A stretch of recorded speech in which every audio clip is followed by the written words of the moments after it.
Suatu kali saya mengikuti sebuah berita yang mengulas tentang perjalanan seorang tokoh politik. Bagaimana ketika ia sudah duduk di kursi pemerintahan, rasa-rasanya apa yang ia perjuangkan ketika masa muda berbanding terbalik ketika ia telah duduk di bangku pemerintahan. Ketika masih berstatus sebagai mahasiswa, ia pernah menjabat sebagai ketua Badan Eksekutif Mahasiswa dan sangat aktif untuk mengumpulkan teman-teman ikut demo untuk menyerukan kepentingan rakyat. Sayangnya ketika ia bertumbuh dan masuk dalam jajaran pemerintahan, sepertinya corong yang dulu bergema begitu kuat kini menjadi telinga yang tersumbat. Artinya yang dulu ketika masih menjadi mahasiswa sangat getol menyerukan kebutuhan dan kepentingan rakyat, ketika duduk di pemerintahan ia lupa atau bahkan pura-pura tuli terhadap kepentingan rakyat. Sangat disayangkan seorang tokoh hebat yang harusnya menjadi panutan akan tetapi berkhianat oleh karena kepentingan kelompok tertentu. Saudara-saudara yang dikasihi Tuhan, hari ini dengan tegas Yesus menyatakan kepada para muridnya, jikalau engkau ingin menjadi orang yang pertama, maka hendaklah engkau menjadi yang pertama untuk bisa melayani.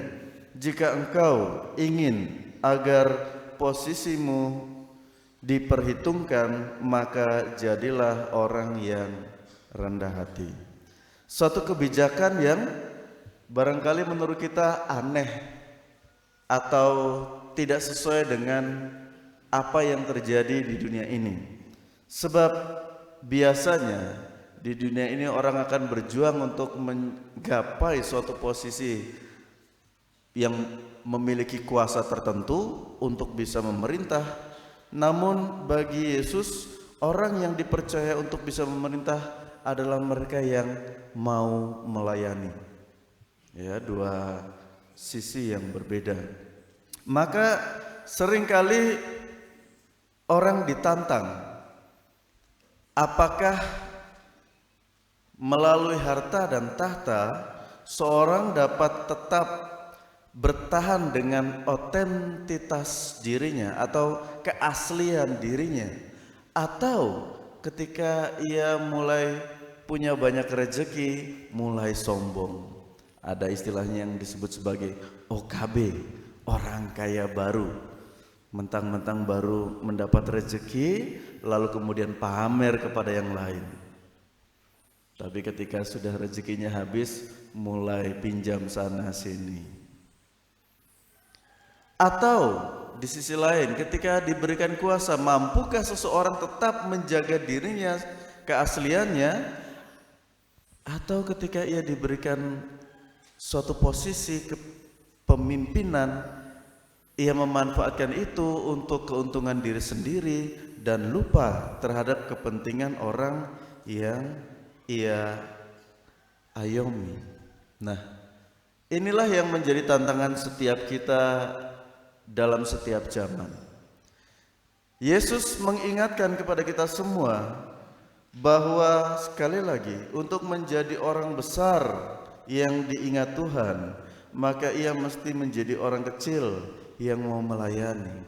Artinya di sini adalah ketika kita diberikan kesempatan untuk memimpin, maka Tuhan akan melihat apakah kita pantas untuk menempati posisi itu? Apakah kita tetap mampu dengan rendah hati untuk melayani? Nah, inilah yang menjadi tantangan, karena setiap kali datang tawaran, tentu banyak tawaran itu menggiurkan untuk kepentingan-kepentingan kelompok tertentu. Saudara-saudara yang dikasihi Tuhan, Yesus menjadi contoh dan teladan kita semua bagaimana menjadi seorang pemimpin yang baik dan benar. Ia yang adalah pemilik kehidupan, Ia yang adalah sang penguasa, Ia yang adalah sang maha berani dan mau turun ke dunia menjadi sama seperti manusia, bahkan mengorbankan dirinya untuk keselamatan manusia. Mampukah kita di era zaman ini yang melihat saudara-saudarinya berkesusahan mau tergerak hati untuk menolong atau berpaling dan mengabaikan? Mampukah kita menjadi corong yang selalu mewartakan kebaikan dan kebenaran serta keselamatan, atau menjadi toa yang menggemakan keburukan kekurangan orang lain? Inilah yang menjadi awasan bagi kita dalam menjadi pengikut Kristus yang baik dan setia.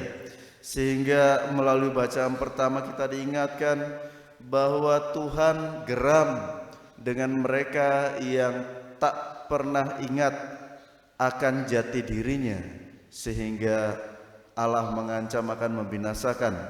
Namun bila orang itu mau menyerahkan diri berkurban demi silih, maka ia akan diselamatkan.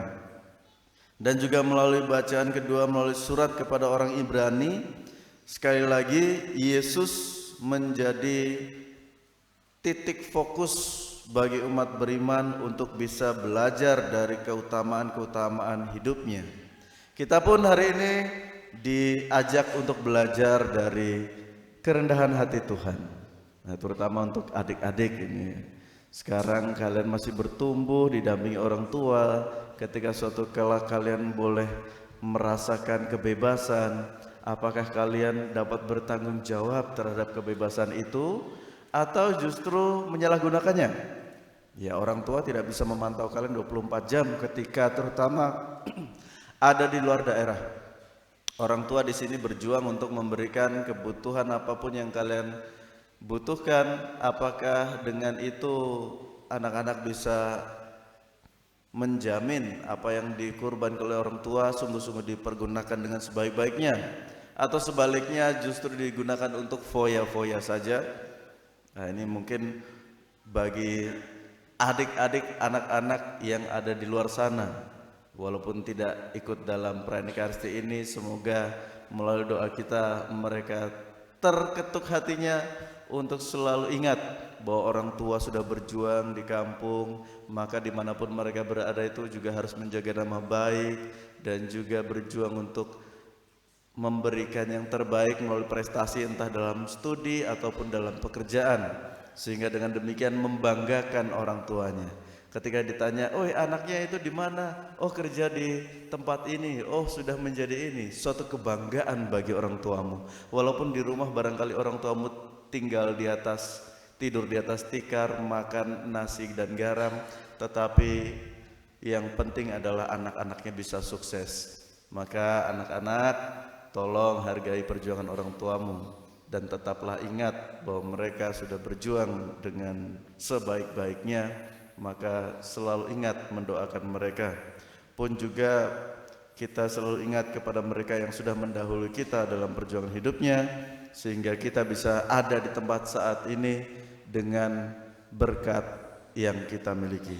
Saudara-saudara yang dikasihi Tuhan, semoga dengan ini kita selalu diingatkan bahwa menjadi murid Tuhan bukanlah suatu kesombongan, tetapi adalah kebanggaan untuk bisa menjadi melayani sesama kita. Semoga kasih Kristus menyertai dan membimbing kita selalu. Amin. Saudara-saudara yang dikasihi Tuhan, marilah kita